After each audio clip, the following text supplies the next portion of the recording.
Helen Frankenthaler came of age in 1950s New York. She was a child of the Upper East Side and one of three daughters of a New York State Supreme Court justice. After she graduated from Bennington, she was determined to make a life as a painter. And she did succeed in establishing herself as one of the most acclaimed American painters of the post-war period.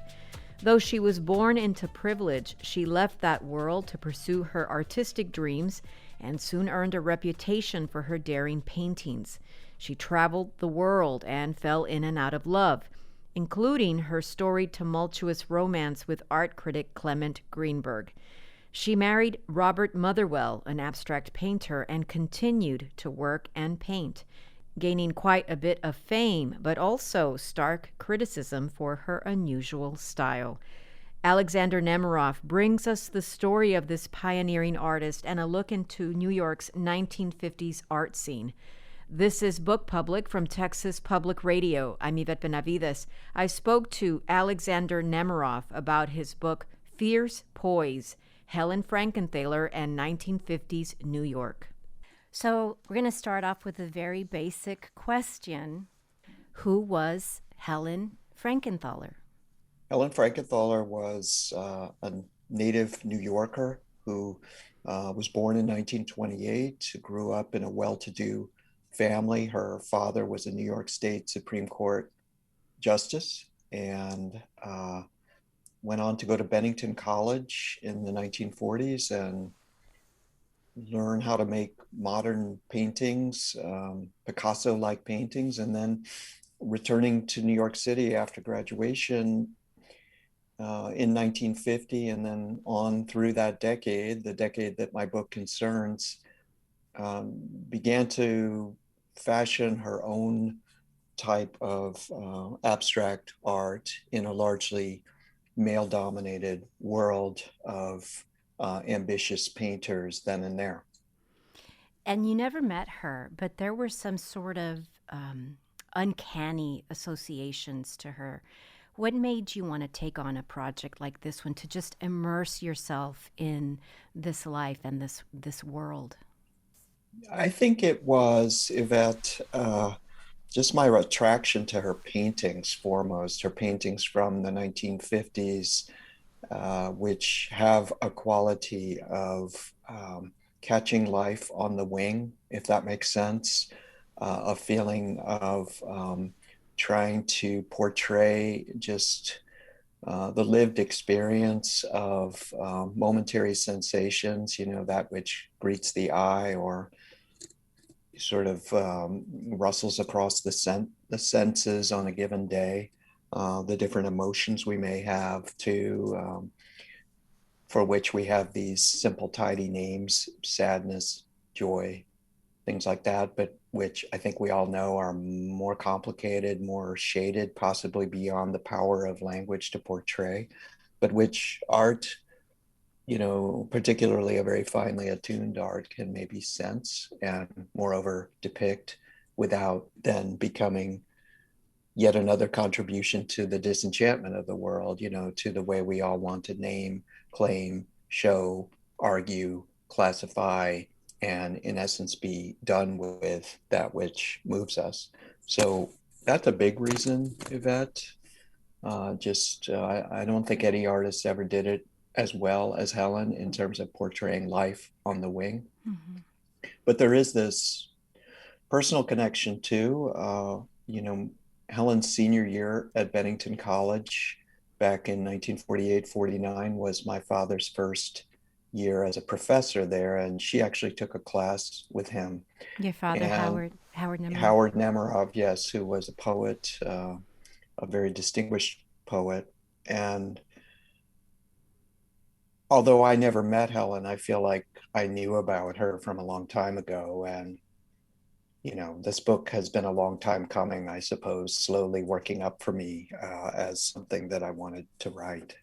Your admiration of her was always there in one way or another, I get the feeling, but the reasons for admiring her, I think, have kind of morphed over the years, maybe certainly from the late 80s to then the later decades. And I know this is a complicated question, and folks need to read the book to understand this change. But can you tell us a little bit about what made that change for you from the way that you perceived her back then, say in the late 80s, and what brought you now to this different kind of appreciation for her and her work?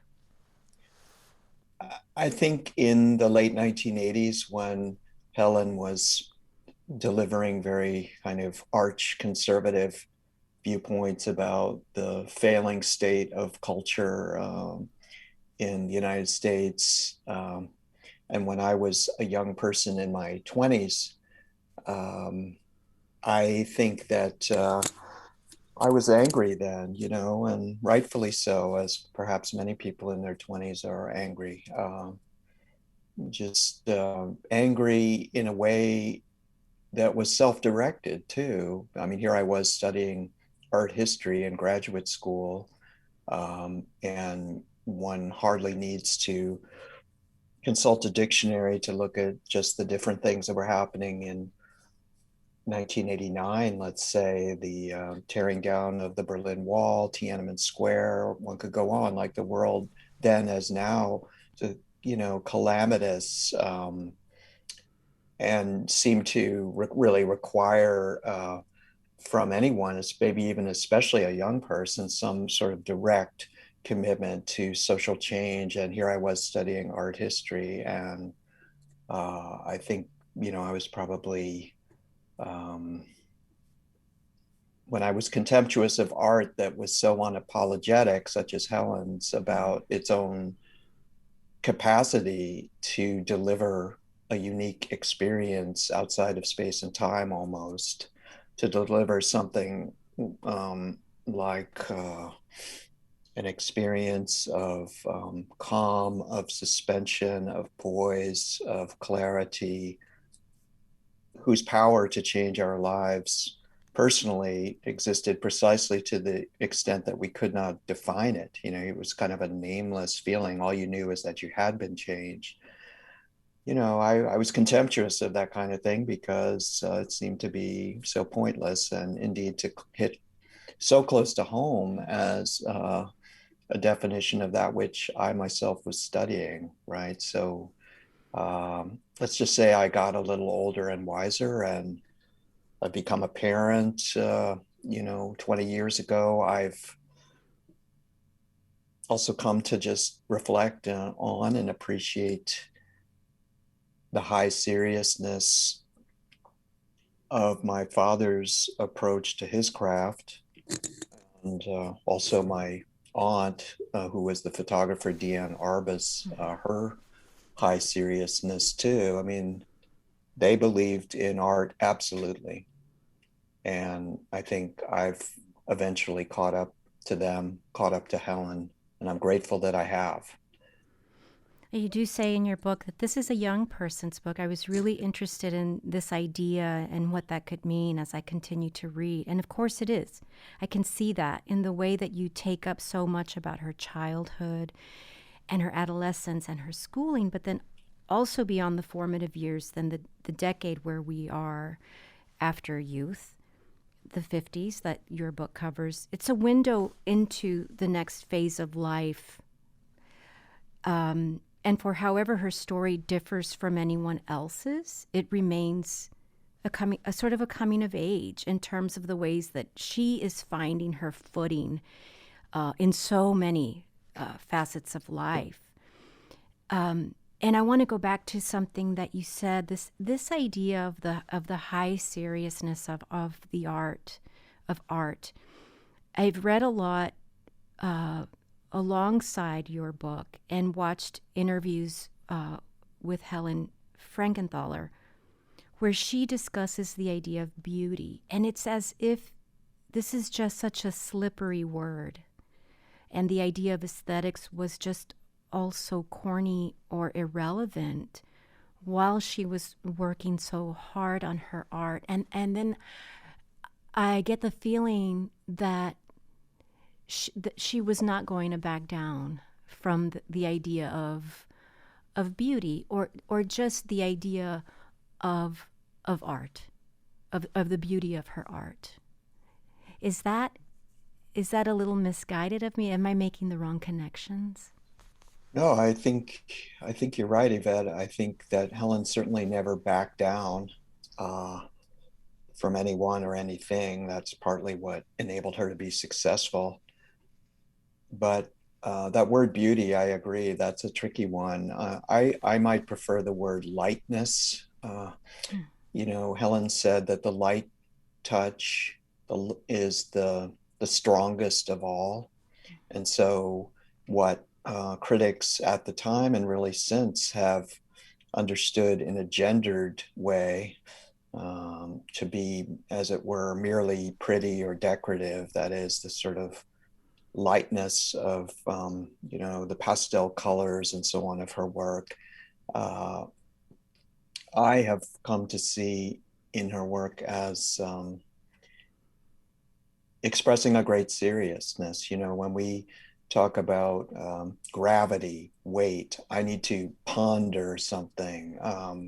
We tend to affix glory and significance to weightiness like that, and there's nothing to argue in designating gravity as something that is worthy of our respect. However, Helen's pictures have really taught me that, the single leaf, as it were, fluttering down from a branch, or the play of sunlight on a wall, these can bring a person to tears. And uh, I think the trick, Yvette, in recognizing that kind of feeling, and as the feeling that, moreover, that Helen's work is interested in exploring. And these feelings don't have to be, as it were, pretty or beautiful. I mean, whenever I think of Helen's pictures, I think, for example, of like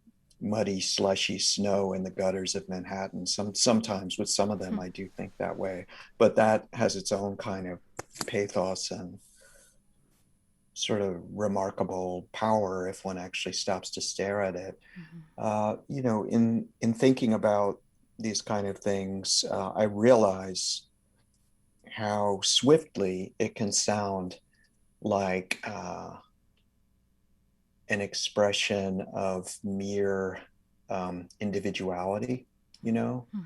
That if I see that leaf or see that light on the wall, it might easily be chalked up to as a sign of solipsism, privilege, or indeed just more generally the individuality that is a prepackaged commercial phenomenon in our world, where we're taught to be almost like each one of us is a kind of imperial power trying to claim as much resources and experiences as is possible. Like it all kind of accrues to our sovereign sense of our own right to claim as much as we possibly can from others, from life itself, from the earth, you name it. And yet, I don't see it that way. I mean, obviously, what I just described is totally rampant on the earth. I mean, I don't dispute that for a moment. It's horrible.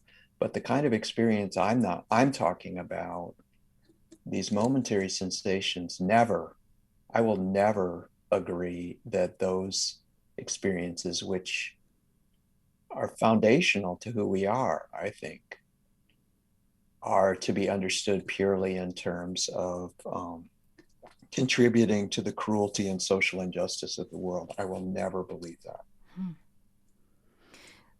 Your book covers a very specific time period in terms of the history of the United States, of New York, of the art scene, and of the life and career of Helen Frankenthaler.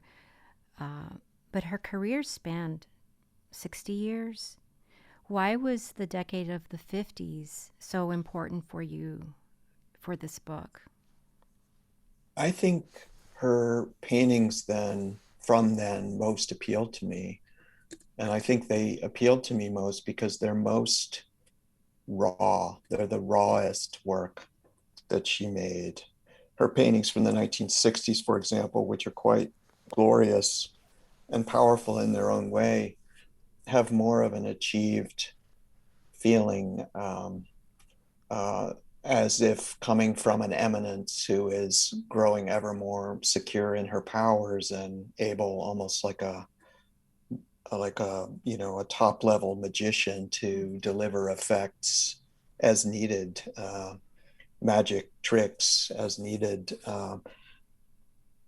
But what they miss, at least for me, is this sense that I think we can all experience when we think back to our 20s, or as we're experiencing our 20s now, that is how profoundly uncertain it is, that Mm-hmm. time of life is, and how its glories and ecstasies and frankly depressing um, painfulness are all wrapped up with this lack of certitude. Helen thought very she said to her dealer once that she didn't think she would live past the age of 35. And when she just had a morbid temperament in that way, which may be hard to square with her light pictures, but to me, it's not a contradiction at all. Just think there's something about that decade for her in her work that really moved me, as though by looking at it, I could understand a little bit about my 20s, Mm-hmm. which were in the 1980s, one of, I think many people would agree, one of the grimmest decades in American history.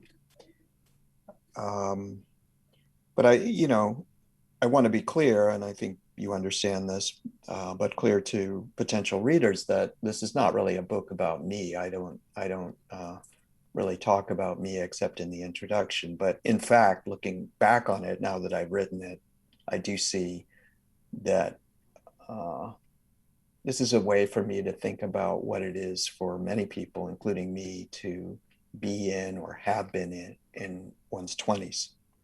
No, I totally understand what you're saying. She was 23 years old when she had her first solo show. Yes. And I thought back to when I was 23, and that was the age I was when I got my first job teaching. So I kept thinking back to, oh, when she was 23, or when I was 38, or whatever it might be. As she thought that 38 was middle age, and I want to ask you about that too in a little bit. But no, I think it's a book that doesn't um, block us off from someone who's so different from me, for instance. Um, it's very it's a story. It's a very powerful and compelling story, and I learned more about her um, than I knew before. And you do this very interesting thing where you structure each of the chapters here around a particular day in that decade of the 50s. And even as you move across the timeline, uh, every day is contextualized far more broadly, of course. And I imagine that there were many other days for you to focus on. How did you? Well, this is a terrible question. How did you? I was going to ask you, how did you distill things down to these days in particular? But what I'm really getting at is just how much I admire the structure. The chapters do tell a very full and coherent story. It's a very full story. It's not just the decade, but that decade was so important in her life. And I'd be a little worried that other biographers will borrow this structure. It's very effective, I thought. I just Thank you. fell into it. And I don't want to diminish this idea in the least, but it reminded me of conversations I've had with two authors on this podcast. One was Megha Majumdar and one was Dennis Mahoney, who both said that they were so influenced in writing their respective books in almost that, Netflix 11 episodes or whatever it is. Uh, And there was something about moving through the book that way that was also kind of fun for me to just follow the decades in this episodic way. I have to tell you that I just really enjoyed. There's nothing lost for me in the story as I as I move from one day, one chapter, to the next day in another year. So when we get to when we start with 1950, with her arrival, and we learn an awful lot about Helen in 1950, but also about the younger Helen. And it just seems like she was predestined somehow to be this really gifted child who would go on to be an extremely gifted artist. Yes, that's right. Her father used to say that, she's fantastic. And I think both her parents, but maybe especially her father, doted on her and thought she was destined for something special. Of course, it's bittersweet because her father died from a relatively sudden illness when Helen was 11, and that set her back hugely and was a huge event in her life, her whole life. I have no doubt about it. In addition to causing kind of rampant psychosomatic set of illnesses when she was an adolescent, I think it just stayed with her as a depressive force. Though things being complicated, it also was what led her to art, I think, and led her to not only hang on to art, but really exploit art uh, as though her life depended on it, because it did. And you look at some of these bright pictures that are almost sometimes zany in their bright colors and so on. You feel that this is, as one of my sources told me, this is a defeat of the darkness. Wow. you know and in our sort of administered world now, we have, like, I don't know, light, cheery escape entertainments and so on, and then we have on the other side kind of real events and situations and hard-nosed reporting and opinionating.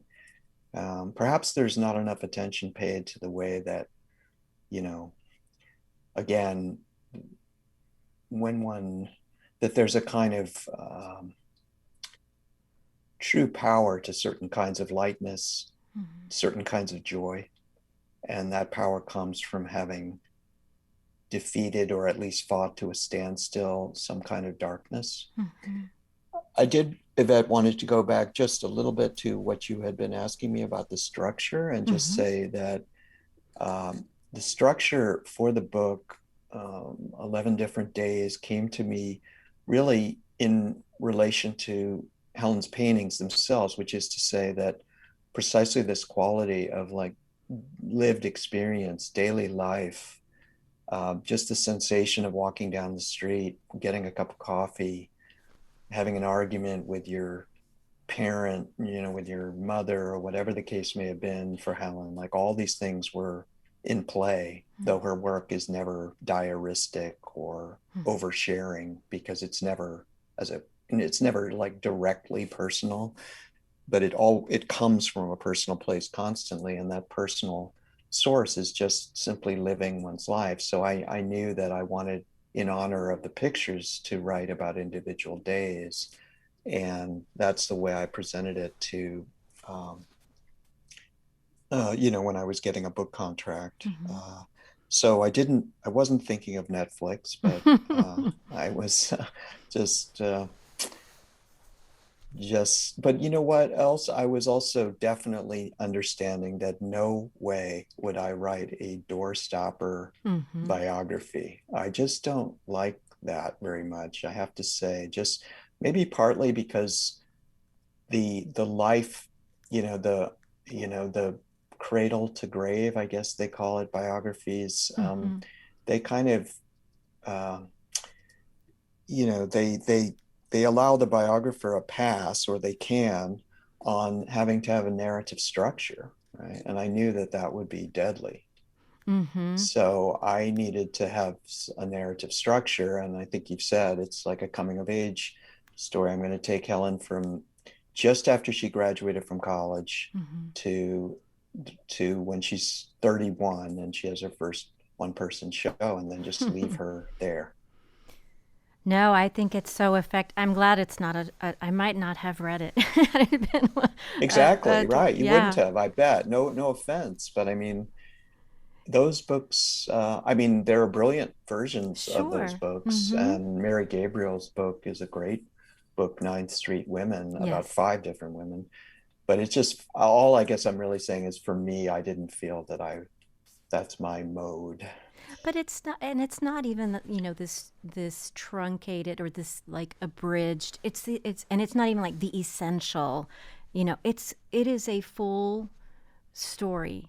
Um, I don't know. I think it works so well. It's just I really really admire that structure, and I feel like I learned so much, and even about her before 1950, and after 1960.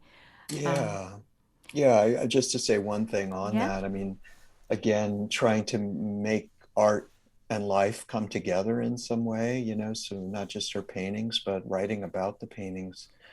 Um, you know as well as I do that on any given day on Earth, we are, of course, the sum of our momentary sensations and emotions, but we're also in constant touch with who we have been Hmm. in a somewhat random way, but sometimes very decisive way. I might, for example, for no particular reason, recall some event from my adolescence or indeed from my 20s or just from yesterday, right? Today. Hmm. And by virtue of that recollection, that that event from some other time becomes part of my day today. And I think that having realized that, I understood that I could use the structure of the 11 days in order to range around Helen's life in a way that felt true to life, true to how a person experiences being alive. Hmm. She was married to Clement Greenberg, and the relationship wasn't without its problems. They had a sort of Yeah. a fraught relationship, but Yeah. She actually wasn't married to him, oh, she but was not. That's right. She was. yeah, but she got married a little later in 1958 to Robert Motherwell, That's the right. painter. But you're right, she had a long-term relationship with Greenberg that lasted from 1950 to 55. And he is the one who. Can you talk a little bit about her Jewishness and this word from Greenberg that he used to describe inwardness? Yes, the German word Innerlichkeit. That was a really important moment for me reading his words there. Uh, it basically means, well, what he says is that for the Jew in the West, this is how he puts it, uh, it's very important to, on the one hand, not become a kind of invest all one's energy in political protests of different kinds. Um, and on the other hand, not to become a kind of, um, I don't know how he would call it or how I would call it, like a kind of over emotive oversharer of one's deepest, darkest feelings, that Hmm. Greenberg, from where he stood, which, he was thinking about what is the ethical impact of art on our lives and even art made by Jewish people, his point was it's about this inwardness. It's about having a kind of creating a poised space of reflection for oneself. And that is not really about the first person. It's not yet another moment for, someone to say, well, I think this and I feel that, and so on, as if the world needs any more of that. It's more, uh, this inwardness is more that feeling somewhat akin to reverie, Hmm. where it's not so much that you're having thoughts, but thoughts are having you, which is actually something my dad used to say. Of course, I didn't understand it totally back in the day, but I kind of get it now, that the world is kind of happening to you. Hmm. And I'm as anyone who knows me would say, yeah, oh yeah, he's a pretty inward person. Um, and I guess I believe in the ethics and politics of that, you know, that I think of the great philosopher Ralph Waldo Emerson and the way he would say that these moments, which he finally says are very few in a person's life, you could live to be 80 years old and finally your moments of these kind of revelatory inwardness, like added up all together, might be like 2.5 hours of Hmm. your life. They're so transient. They seem to have no significance in the world at large. You kind of awake from them and the world is just as it ever was. But Emerson says the only things that come from these moments are wisdom, power, beauty, just things like that, Hmm. you know? So I'm, I'm as fragile as the next person, but I would say that whatever kind of poise I have might come very much from the fact that I know these moments are available. Hmm. And uh, I think Helen's work and then Greenberg's take on what is the role of mental life in churning, deplorable, chaotic times are very, very meaningful yardsticks for me. That's so profound.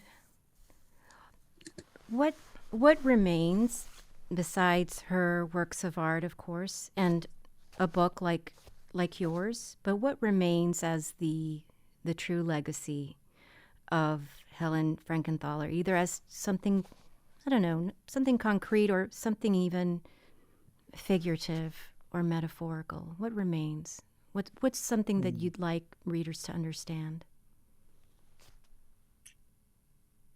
I think it is a question about, uh, I what is well, Helen came from a time when people talked about a religion of art, that they might not have used that exact phrase, but what they meant is that reading a poem, writing a poem, looking at a painting, attending a play, something like that, uh, you never know, might change your life. Hmm. And it would do so in a way that you couldn't really quantify. You just would know that your life was changed. And indeed, in however incremental a way, your life would be deflected from that point on from the trajectory you thought it was taking. That way of viewing art is dead. Uh, it's dead in the discourse. It's dead in, it's seen to be basically a version of false consciousness because you can imagine it kind of is a little too mystical for people's tastes. A question a person might more readily ask these days of an artist is who were they? What were they trying to say? Hmm. What was their social position? How, and even more, and this is how I was trained in graduate school, just like every other grad student. Back in the 80s, what's the con? What are they trying to get work over on me? I'm not buying it. Uh, and perhaps in a pretty ordinary way, as I've gotten older, as I've had kids, like I see life is precious. I don't really have as much interest in scorning being alive, Hmm. and uh, and I don't have as much interest in taking a pair of scissors and puncturing the life raft that has been given me to float on a pretty terrifying ocean. And that life raft is something like aesthetic experience, like a religious feeling that it produces. Hmm. And I would say to people, be open to that which is open for you. and trust in that openness, that vulnerability, really, to deliver you into a state of strength. Alexander Nemerov, thank you so much for talking to me today. I really appreciate it.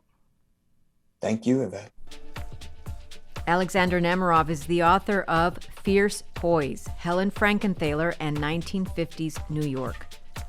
This has been Book Public from Texas Public Radio. Write to us at bookpublic@tpr.org. Jacob Rosati composed our theme music. Dan Katz is Texas Public Radio's news director. I'm Yvette Benavides.